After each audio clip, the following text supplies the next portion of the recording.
یہ دو فردوں کا نام نہیں.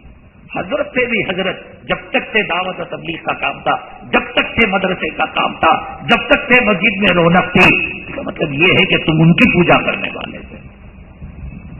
کوئی یہ جائے گا اللہ اور پیدا کر دے گا. امام بخاری رحمت اللہ علیہ گئے، اللہ تبارک تعالیٰ نے ان کے نائبین کو پیدا کیا، ان کی حدیثوں کی تشریح کرنے والے کو پیدا کیا. تو یہ عصبیت پرستی خطرناک ہے. اور آج کے زمانے کے اندر جب سے کتنے چاروں طرف سے گھیرے ہوئے ہیں. 1940 میں ہندوستان کے اندر انگریزوں کی حکومت تھی. انگریز نے اتر پردیش کے علاقے میں راحت حسین خان چھتاری اس کو گورنر بنایا تھا. جو جس کو سمجھتا کہ یہ اپنا وفادار ہے اس کو وہ گورنر بناتا، کوئی عہدہ دیتا، کوئی پوزیشن دیتا. راحت حسین خان چھتاری نے موت سے پہلے ہندوستان کی تاریخ پر انہوں نے کتاب لکھی اور اس کے اندر ایک واقعہ لکھا کہ اتر پردیش کے اندر 1940 کے اندر جب میں گورنر تھا تو مجھے سرکاری دورے پر، حکومتی سفر پر مجھے برطانیہ لے جایا گیا اور برطانیہ کی سرزمین میں ایک عمدہ ریسٹورنٹ کے اندر اس زمانے کے اعتبار سے میرا قیام کرایا گیا. راحت حسین خان چھتاری کہتے ہیں مجھے سمجھ میں نہیں آ رہا تھا کہ آخر کیوں مجھے لایا گیا، کیا مقصد ہے. تو کہتے ہیں کہ کل آپ سفر کی تھکان نکال لو. 3 دن کے بعد میرے پاس فوج کے افسران آئے اور سرکاری گاڑی میں بٹھا کر مجھے ایک جنگل کی طرف لے کر گئے اور جنگل کو جب دیکھتا تھا تو میری دہشت بڑھ جاتی تھی کہ کہیں لے جا کر مجھے پھانسی پر نہ چڑھا دے، کہیں انہوں نے انگریزوں کی غداری نہ کر دی ہو، مسلمانوں کے ساتھ وفا نہ کر دی ہو. وہ غداروں کو سولی پر لٹکا دیا کرتے تھے، زمین کے اندر زندہ دفن کر دیا کرتے تھے. کہتے تھے کہ میرا بی پی ریز ہو رہا تھا اور دل کی دھڑکن بڑھ رہی تھی، تیز ہو رہی تھی. میں نے کہا کہاں لے جا؟ صبر کیجیے، صبر کیجیے. کہتے ہیں کہ جب جانے لگا تو مجھے حشرات الارض، کیڑے مکوڑے، سانپ بچھو، جنگلی درندے نظر آنے لگے. اللہ کے بندو کہاں خاموش آگے آئیے. اور جب اس مرحلے سے گزرا مجھے لال قلعے کی طرح ایک سرخ دیوار نظر آئی تو تب مجھے دم میں دم آیا. اس میں ایک دروازہ تھا، وہاں لے جا کر ہماری گاڑی کو پارک کیا گیا. اندر سے 2 جو ہے نگہبان آئے، واچمین آئے، دربان آئے. کہا کہ تمہارے پاس ڈاکومنٹ ہے، آئیڈینٹی کارڈ ہے اندر جانے کا؟ تو سرکاری کاغذات بنے ہوئے تھے ان دونوں افراد کے. کہا تمہاری گاڑی نہیں جا سکتی، اب ہم ہماری گاڑی میں بیٹھ کر اندر جاؤ گے. فرماتے ہیں چھتاری صاحب کہ میں ان کی گاڑی میں بیٹھ کر اس لال قلعے کی طرح جو دیوار تھی دروازے سے ہو کر میں جو اندر گیا، اللہ اکبر، مجھے مسجد کا گنبد نظر آیا، مسجد کا مینارہ نظر آیا، مدرسہ نظر آیا. مدرسے میں استاد مولوی جیسے عرب کے لوگ لمبا جبہ پہنتے ہیں، رومال ڈالتے ہیں اور ایک کالا اخار کالی پٹی ڈالتے ہیں. بڑے بڑے شیوخ قال اللہ قال رسول صلی اللہ علیہ وسلم کی صدائیں، بخاری کی سند پر کلام اور مسئلوں کی اندر اختلاف، رفع دین کیا ہے، رفع دین کیا نہیں ہے، عورت کی پاکی کے احکامات کیا ہیں اور نیت کا کیا مقام ہے، جنازہ کون پڑھائے کون نہ پڑھائے.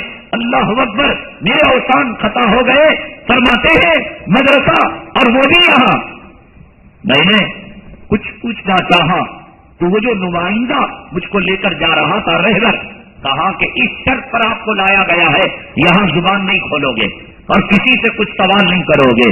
فارسی جماعت سے لے کر دور حدیث تک تمام طلبہ باشرہ اور تمام لوگ اسلامی یونیفارم کے اندر، قبا ہے اور گنبد ہے، مسجد کا فرش ہے، مسجد کا صحن ہے، کلام پاک کی تلاوت اور تفسیر ہے.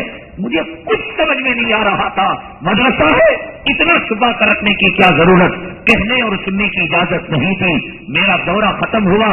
راحت حسین خان چھتاری کہتے ہیں کہ میں نے اپنے اس جو ہے دوست سے پوچھا جو میرا ہم سفر تھا، یہ مدرسہ کیا ہے؟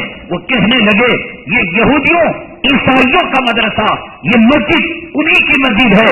کہاں ان کو قرآن پڑھنے پڑھانے کی اور حدیث سیکھنے سکھانے کی کیا ضرورت؟ فرمایا ایک مکمل مولوی جیسے دارالعلوم دیوبند کا فارغ، مظاہر اور لکھنؤ کا فارغ یہاں پر تیار کیا جاتا ہے، اور پھر ان کو ایران کے اندر، افغانستان کے اندر، پاکستان کے اندر اور ہندوستان کے وہ مقامات، جیسے بنگلور والوں کا رنگ کچھ سونا ہوتا ہے، کیرلا تمل ناڈو والوں کا رنگ دھوپ کی وجہ سے کچھ سیاہی مائل، کشمیر والوں کا رنگ سفید. تو ان میں رنگ کے انتخاب کی بنیاد پر جو گورے ملکوں کے لوگ ہیں ان کو گوروں کے علاقے میں، سولے لوگ ہیں سولوں کے علاقے میں، کالے لوگ ہیں کالوں کے علاقے میں امام بنا کر ان کو بھیجا جاتا ہے. اور وہ امام قرآن اور حدیث کی روشنی میں دین سے دور کرتے ہیں، نبی کی دشمنی اندر اندر پیدا کرتے ہیں. ایک صاحب اسی مسجد میں جب شروع میں آیا تو وہ جج فوج کے محکمے میں وہ ملازم تھے. وہ کہنے لگے حضرت کبھی تو انہوں نے دین میں سختی سنی نہیں، اور پہلی مرتبہ داڑھی منڈا ہلنا تو ایک دم بھڑک گئے. کہنے لگے یہ کیا کہہ رہے ہیں آپ؟ میں نے کہا یہی تو دین ہے اصل. کہنے لگے جو دین آپ کہہ رہے ہیں وہ ایکسپائر ہو چکا، وہ ختم ہو چکا. یہ ماڈرن زمانہ ہے.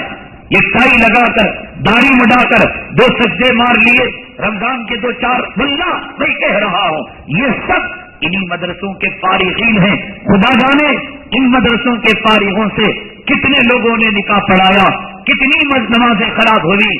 چنانچہ کوئٹہ کے علاقے کے اندر کوئی شہر نام کا نو شہر ایک علاقہ ہے. کہتے ہیں کہ اس واقعے کو سننے کے بعد جب میں نے تحقیق کی تو نو شہر علاقے میں اس مدرسے کا ایک فارغ ایک مسجد میں 4 سال تک امام و خطیب رہا. اور جب میں نے لوگوں کو اطلاع دی تو کہا کہ اس کی چال رنگ روپ ہی سے ہمیں شبہ ہو رہا تھا. تو چنانچہ اس کے بعد وہاں کے لوگوں نے جو زندہ تھے 4 سالوں کی نماز تو انہوں نے دوہرایا. تو ایسے ان یہودی خبیث مدرسے بناتے ہیں جو اسلام سے مسلمانوں کو دور کرتے ہیں. سلمان رشدی اور تسلیمہ نسرین اور ان کی کتابوں کے لیے فنڈ دینا ان مدرسوں اداروں کا کام ہوتا ہے. اور ایک جو ہے رسول اللہ صلی اللہ علیہ وسلم کی جو ہے آپ کی عدالت کے اندر راجپال نے کتاب لکھی تھی، اس کتاب کو لکھنے کے لیے کسی مدرسے نے راجپال کو تیار کیا تھا، فنڈ دیا تھا. اور لگتا ہے ایسا ہی مدرسہ ہے جس نے امریکہ کے اندر 9/11 کے بعد ایسی پکچریں شروع کر دی. امریکہ تو کہتا ہے یہی دنیا، اسی میں جیو اسی میں مرو، عیش کرو موج مستی کرو. لیکن 9/11 کے بعد جب اس نے اسلام کو پڑھنا شروع کیا اور قرآن کو پڑھنا شروع کیا تو اپنی فلموں کے اندر عذاب کا تصور، ثواب کا تصور، فرشتوں کا تصور، شیطانی حملوں کا تصور اور اعمال کا ترازو قائم کیا گیا، پل صراط قائم کیا گیا. کرتے کرتے کرتے کرتے کرتے اس حدیث میں ایسے نام نہاد یہودی اسلامی ادارے جہاں کفر سکھایا جاتا ہے اور کفر کے دائی اور کفر کے مبلغ دنیا کے چپے چپے میں جا کر اسلام سے دوری مسلمانوں کے اندر پیدا کرتے ہیں. میں نے گزشتہ جمعہ آپ کو کہا تھا اللہ کا شکر ادا کرو کہ کوئی ہمیں دین کے نام پر گالیاں دینے والا تو مل گیا. خدا نہ کرے اگر یہ نہ ہو وہ پالیسی والا مل جائے، وہ نرم رویہ والا مل جائے تو پھر خدا جانے کس کو کتنے سالوں کی نماز قضا کر